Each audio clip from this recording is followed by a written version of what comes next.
Okay, thank you, Michèle. I feel we have now, I think maybe already half an hour, 25 minutes for questions.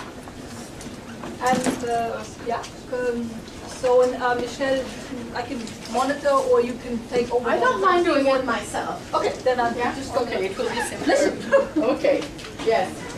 I'm just wondering, for the United States component of this study, you make reference to African Americans, but is there a particular way that you're describing who is included as an African American?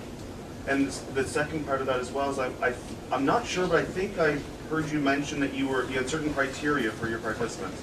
They'd be college educated, one. Yeah. And did you also say that they were not activists or not affiliated with a movement? No. No. So, but what happened is, okay, we send those letters randomly to specific census tract. We screen them in terms of, we wanted to have both college-educated professionals and managers, and low-status white-collar workers and blue-collar workers with only a college degree. Because the class structure among African American is skewed downwards, we ended up in the middle class sample with a lot of semi-professional. And some people met only one of the criteria, but then we decided, we had the system to decide. I think we decided education trumped occupation or something like that. And then we had age and we had length of employment. So, and in terms of ethnic, it was basically ethnic self-identification, and we excluded all immigrants. So first, second, or third generation? Yeah. Mm-hmm. We only have people who were born in the U.S. Okay. Yes. But they were all adults. They were all, like, I think it was 25 to 65, something like that. We did a lot of analysis on cohorts, differences. The only difference among the older generation uses sues more. They use formal tools more. It's not surprising given the role of the law in the civil rights movement. And the younger ones think they are more denied opportunities. So there are some small differences, but very few of those differences are significant. So as we were putting the project together, we thought class, gender, and race would be far more salient than it is. It ends up being much more of a story about differences across countries, which is good because we had too many differences, too many comparisons. And then there were differences also in how classes were, it was the black middle class in Brazil is extremely small. And because there's no segregation by race, we could not just go to neighborhoods to find them. So we ended up there using professional organizations to find them. So there are differences like this. And the Israeli case, they've had to do more snowball sampling for the Ethiopians, especially since there's so few of them, especially in the middle class. Yes. J'ai une question à la fois théorique et méthodologique qui va nous permettre d'en savoir plus sur votre pensée, parce que c'est quelque chose qui revient dans la plupart de vos enquêtes. Quand vous faites des entretiens et que vous codez, vous faites souvent la distinction entre les répertoires et les public narratives. Et je voulais savoir, concrètement, dans cette enquête-là, comment faites-vous la distinction entre les répertoires et les public narratives? Parce que que des fois, ça pourrait être... Oui. Ben, disons que ce qu'on dit, c'est que j'utilise le concept de toolkit. Alors, c'est une analyse de supply side of ideas. Alors, quels sont les outils conceptuels que leur environnement leur donne pour réfléchir à leur situation individuelle? Alors, dans l'analyse de la confrontation, on a codé, par exemple, le nombre de références à l'esclavage, à des leaders intellectuels, Obama, Malcolm X, blablabla. Alors, on peut parler de la disponibilité de schèmes culturels qui sont mis à leur disposition en faisant ce type d'analyse-là. Mais évidemment, dans ce qu'ils nous racontent individuellement, ils mobilisent ces schèmes culturels. Alors, c'est pas toujours facile de faire la différence. Disons que je pense que la différence, on la fait surtout au niveau théorique. Et on a comme ça des éléments, comme je peux vous les donner, pour le cas précisément de la confrontation, comment est-ce qu'ils se réfèrent à l'histoire des Noirs aux États-Unis au cours du 20e siècle, Jim Crow, l'expérience de leurs parents qui ont grandi dans le Sud-américain. On a beaucoup d'exemples très concrets comme ça, qui sont des exemples historiques où on peut dire, bon, mais ça, c'est des cas où ils se servent des représentations communes du passé pour expliquer qu'est-ce qu'ils font, quelle est l'expérience, tout ça. Mais c'est une distinction, en effet, qui est un petit peu artificielle. Ben, qui n'est pas artificielle. Dans le sens où elle existe, je pense, mais les outils collectifs sont mobilisés au niveau individuel. Alors. Par exemple, quand vous parlez de institutionalization of public narratives for group disadvantage. Alors, c'est le fait que, par exemple, chez les Noirs américains, je veux dire, surtout après le mouvement des droits civils, le fait que le pays a une histoire de discrimination, de ségrégation est hyper institutionnalisée. J'ai des enfants, j'ai 3 enfants qui ont 13 et 16. À chaque année, ils sont vraiment, il ne faut plus l'apprendre. À chaque année, ça fait vraiment partie de... C'est comme ça que la culture nationale est définie pour les Blancs et pour les Noirs. Ça fait vraiment partie de ce qu'on nous enseigne concernant. Alors, ils ont un package narrative about who they are and the right to claim. Alors, la question des droits légaux qui ne peuvent pas... Tout le monde le sait qu'il y a toutes sortes de choses qui se passent dans la vie quotidienne qui vont à l'encontre de ces droits-là, mais le fait que le droit est de leur côté est quelque chose qui est constamment mobilisé. C'est comme une sous-catégorie du répertoire. C'est ça. Exactement. Mais c'est le droit aussi qui a été mobilisé au cours des 40 dernières années.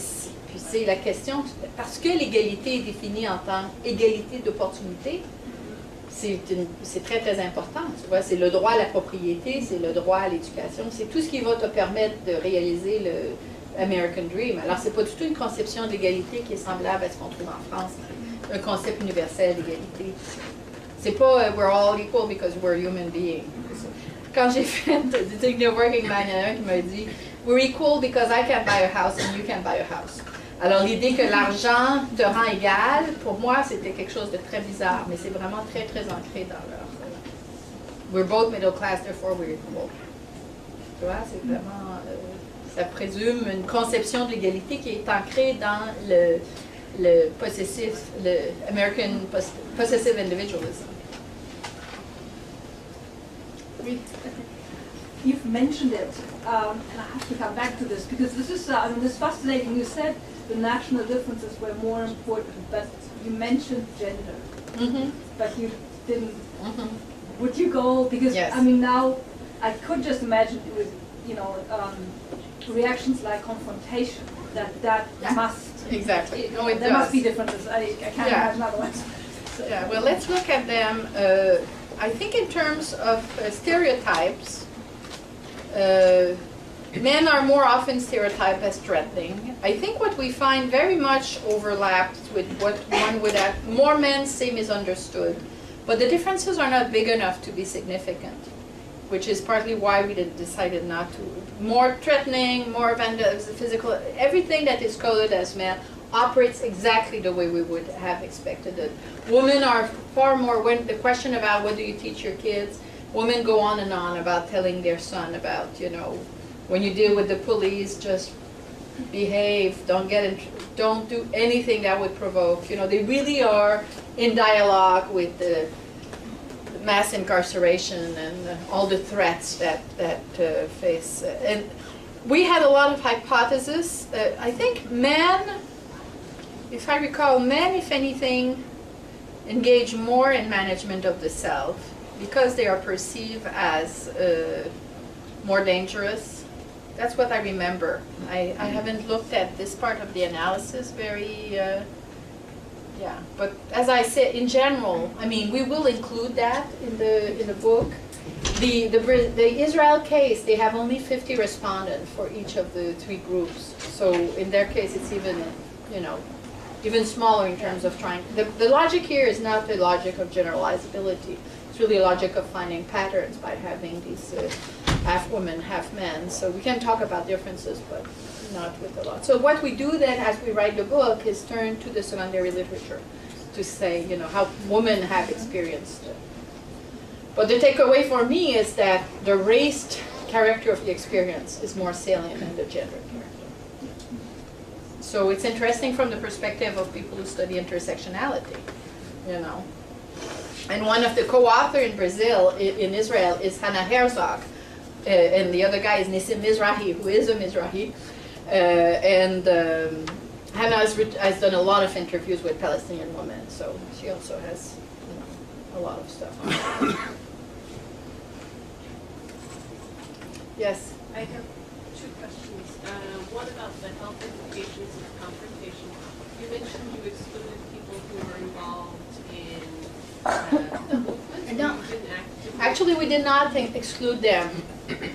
We have a number of questions about their involvement in a number of associations, including religious association. The U.S., by the way, only 10% of the respondents were involved in religion, but we did not exclude them. But some of them were members of organizations like the NAACP, but no one was involved in militant groups.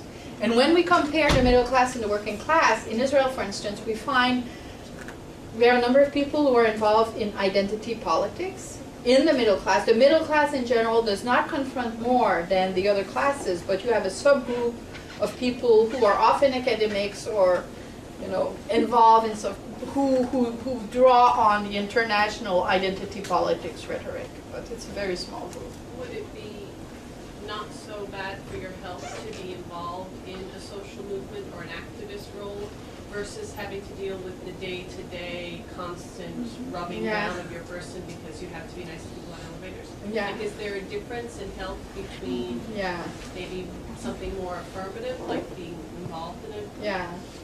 We don't have data on this. I know from the literature in epidemiology that social movement is a key determinant. So it provides intersubjective validation. So I would predict yes, and I could probably dig out in my file and find, evidence or, ask my friends or epidemiologists, like in the gay movement, in any other movement, the added benefits of sharing, yes, probably if you're confronted by yourself it's the literature on tokenism, Cantor's kind of work. If you're the only woman in a department, and you have to fight all battles and all the stereotypes that your colleagues have about women are carried on you and you're always defined as incompetent, blah, blah, blah.